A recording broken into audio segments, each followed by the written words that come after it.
साल 2024 में ही लोकसभा के चुनाव होने हैं और सबसे बड़ी चुनावी समर वाले साल की शुरुआत में ही सियासी हलचल तेज हो गई है। सत्ताधारी बीजेपी में चुनावी रणनीति और राम मंदिर में रामलला की प्राण प्रतिष्ठा को लेकर बैठकों का दौर चल रहा है। वहीं विपक्षी इंडिया गठबंधन भी सीट शेयरिंग से लेकर गठबंधन के चेहरे तक किसी निष्कर्ष तक पहुंचने के लिए एक्टिव मोड में है। इन सब के बीच एक चर्चा और तेज हो गई है और वो ये कि बिहार के मुख्यमंत्री नीतीश कुमार को इंडिया गठबंधन का संयोजक बनाया जा सकता है।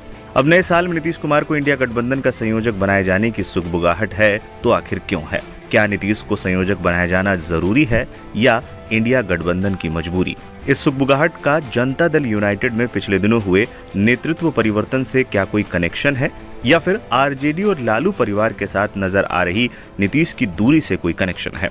सवाल यही उठ रहे हैं कि नीतीश को संयोजक बनाया जाना इंडिया गठबंधन के लिए जरूरी है या मजबूरी। आइए जानते हैं वो कारण जिनकी वजह से नीतीश कुमार संयोजक बनाए जा सकते हैं। जेडीयू में परिवर्तन के बाद बदले हालात। नीतीश कुमार को इस बात की भी कसक थी कि जातिगत जनगणना के रूप में उन्होंने राष्ट्रीय स्तर पर जो मुद्दा दिया, इंडिया गठबंधन की बैठक में धन्यवाद प्रस्ताव तो दूर, किसी ने उसकी चर्चा तक नहीं की। जेडीयू में नेतृत्व परिवर्तन के बाद प्रेस कॉन्फ्रेंस में नीतीश कुमार ने सीधे सीधे धन्यवाद प्रस्ताव का जिक्र तो नहीं किया, लेकिन ये जरूर कहा कि इंडिया गठबंधन की बैठक में जातिगत जनगणना को लेकर कोई चर्चा तक नहीं हुई। जेडीयू अध्यक्ष पद से ललन सिंह की विदाई को नीतीश कुमार की ओर से आरजेडी और इंडिया गठबंधन के लिए एक तरह से लकीरें खींचने के तौर पर देखा गया कि अब पार्टी के फैसलों में कोई कड़ी नहीं है, वो कोई भी फैसला ले सकते हैं।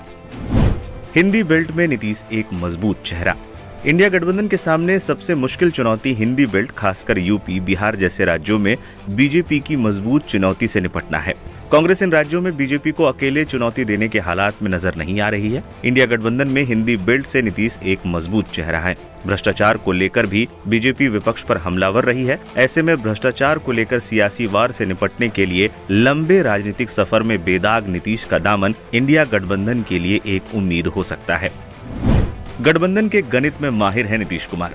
नीतीश कुमार के पास केंद्र सरकार में मंत्री से लेकर बिहार के मुख्यमंत्री तक शासन सत्ता का लंबा अनुभव है। बीच में थोड़े समय के लिए जीतन राम मांझी के कार्यकाल को हटा दें तो साल 2005 से ही नीतीश कुमार बिहार के मुख्यमंत्री हैं। नीतीश की छवि ऐसे नेता की भी है जो गठबंधन के गणित में माहिर हैं। नीतीश कुमार बीजेपी के नेतृत्व वाले एनडीए और आरजेडी कांग्रेस के साथ महागठबंधन, विपरीत ध्रुव माने जाने वाले दलों के साथ भी सामंजस्य के साथ सरकार चलाने का अनुभव रखते हैं। पार्टियों और नेताओं के बीच स्वीकार्यता।